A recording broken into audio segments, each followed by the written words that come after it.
Hello everyone, another video this evening. This is number 6, as well as loads of other things.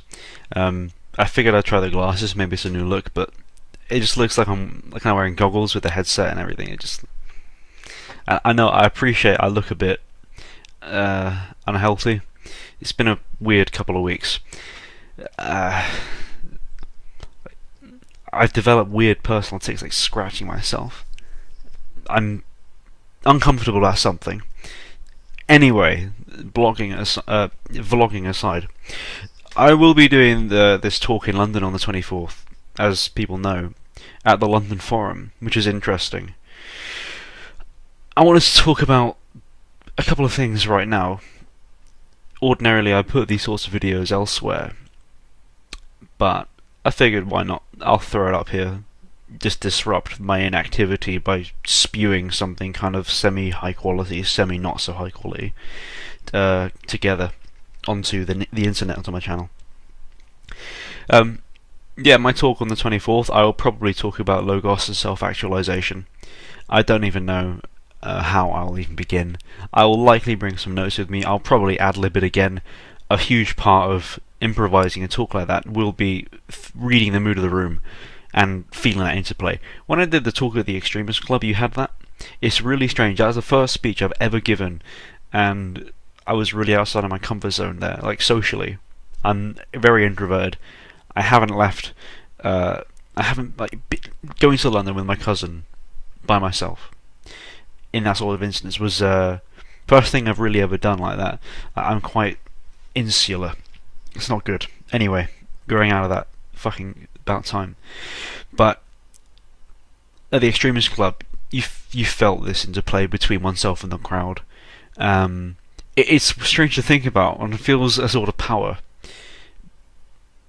I didn't feel nervous at all when I was talking at the Extremist Club. I didn't feel invigorated. I felt very calm and very strong and consistent, steady, sure of myself. Not I wouldn't even say confident. No, because that's too positive a value. It's slightly above neutral is how I was feeling. If you want to do it like that, look at it like that. So with these talks, you have that kind of interplay going on. I've been told by a few people that I should be doing these talks and I should be doing more of them, and I probably will be doing that with any luck. Hopefully at this one of the London Forum I don't fuck it up. That would be hilarious. It will be filmed, so if I do end up like stammering and umming and ahhing really badly, then we can just put it on the internet anyway, just for a laugh. But I'm going to talk about self-actualization, Logos. This all links to traditionalism, yada yada. The shorthand basically is that modernity is illusion. Modernity is lies, is untruth. Tradition, or the perennial tradition, exposes truth. Logos, form, the word, the world as it is, really. And modernity is the antithesis to that. This is what I will be talking about. And basically, by answering this question of Logos, of self-actualization, and in self-actualization, the transcending of the self, the lower self, in this act, which is a religious act, it's the mantling of Christ. When one prays, one mantles the image of Christ. In this act, it is profoundly anti-modern act, and it is an act which demonstrates self-knowing and knowledge of oneself as a being. I wrote the last part, it was part 14th of Primer, the last one. I asked 3 questions. Do you consent to life? Do you consent to yourself? Do you consent to God? Ultimately, those 3 questions are the same thing. They're different. There's different dimensions of the same question, looking at it slightly differently. Those basically is: do you accept truth? Do you accept existence? Do you accept being, ultimately, because being is what is found manifest in life. Through life we encounter it. It is through mortality and the interplay between the human and the mortal which leads us to the above. Also with the self and what one is fundamentally, what is one a part of, what is one's destiny, background, what is the ground beneath your feet. You have, and this is I think a mistake a lot of traditionalists make. Yeah, you have the sky above you, but what about the feet beneath? What about the ground beneath you? You cannot move forward if there isn't something behind you. So, an understanding of self and of one's mortal being, one's mortal presence, and to a degree, culture in the highest sense transcends the mortal. So again, you have this idea of the sacred, so you accept the sacredity of existence, you accept the sacredity of the self, you accept the sacredity of God, and all these loose ends kind of come together. I'm still working through it. I don't know, I'll probably be wrong about something. Let me know in the comments below. That's why I'm on the internet doing this nonsense. But third question: do you accept God? Do you accept this image of truth manifest? Do you accept the fact that there is a fixed point there? There is something immovable and absolute. Because it is it is the absolute which one, as a mortal human being, one does have a level of interplay with the absolute. We mortal beings have one foot in life and one foot in death. We are the bridge between heaven and earth manifest. Only, of course, however, if we partake in a true culture and in essence a true self. So you have the idea of Pontifex Maximus in Rome. So you have the Emperor manifest. I keep using this word too much.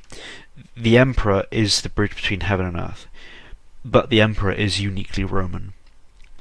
The Emperor has not transcended his Romanness. He is totally Roman, absolutely Roman, wholly Roman, and in doing so, he overcomes the Roman. It's this kind of strange thing you have going on there. In his total Romanness, he transcends the level of the mortal, and that's because in the idea of Romanness, as I think is the case with any true racial identity, not I was born in England, but of a true Englishness, of a quintessential, that word is a meme, but a true quintessential Englishness, a full-bodied Englishness in 3 dimensions. That is a bridge between heaven and earth. Knowledge of oneself. If I was truly and wholly English, I know who I am, I know I exist, and I know truth, I know God. This should be the project for every differentiated man, to put it that way. Maybe some of the language I was using there is, hopefully I've made some sense there. That's kind of I'm still piecing this together in my mind. I'm still just wrestling with different elements, trying to synthesize them. So forgive me for any incoherency, but this seems to me to be the project of quintessential importance. Actual knowledge of oneself, and self there with a capital S. One's true form, one's actuality. Because this solves all problems. Once one has a fixed understanding, knowledge, we could say nous, of the self and God and truth, and truth as it's refracted in different ways. Questions of race, politics, philosophy, ethics, all these things, they just kind of fit into place very naturally, as they did for ancient man. as they did for traditional man. There was not this question of how do we save the race. These questions are modern constructs, and they only exist because modernity is a confusing and nullifying kind of force.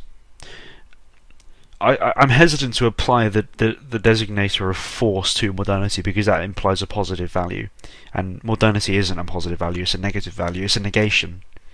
Modernity is a negation of order. It's a rejection of logos. It's a rejection of truth and of the self in the highest sense, of race in the highest sense, of God, etc., etc. So this is what I'll probably talk about. I will have some notes with me, so I will be able to kind of be a bit more. Well, I think I'll have to do it for like an hour. Fucking hell, an hour. We'll see. I'll have to rehearse it if I'm going to do it for an hour. I'm adamant that I'm not going to write a speech and then read it. That's boring as hell. Where's the fun in that? So I'll write some notes, and I'll structure what I'm going to say, and provide loads of proof and evidence for what I'm saying, which I'm not giving you right now. Before anyone says, "Ooh, where's your proof?" You have to wait. It's only a month away. So that'll be that. We'll see how I do. I might. No, I'm not. I'm gonna say this right now. I'm not gonna change my mind about that. That's an important thing to do. Even if half the audience has no idea what I'm talking about, I'm still going to do it because it's important. It has to be said. And yeah, it will hopefully be recorded. I think it will be recorded. Put it on the London Forum YouTube channel. It'll be on my YouTube channel. With any luck, like the Extremist Club one.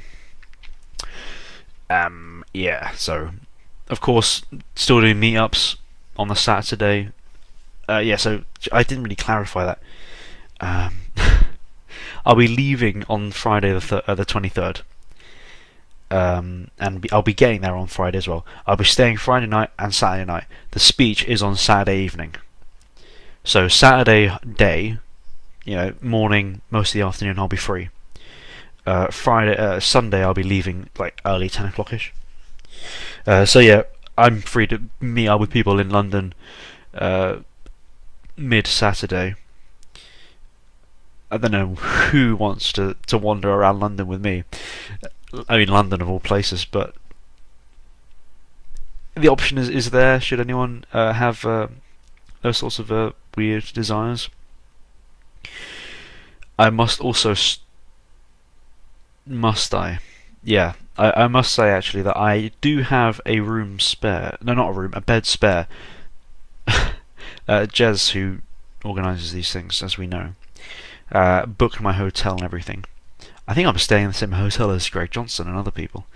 Good grief. But I will be. I have an extra bed in my room, right? So if there's any lads in the southwest who want to come up with me, let me know ASAP, as soon as possible. Just let me know as soon as you can, and you can come up with me. You will have things paid for you. Things are neat like that. It's cool.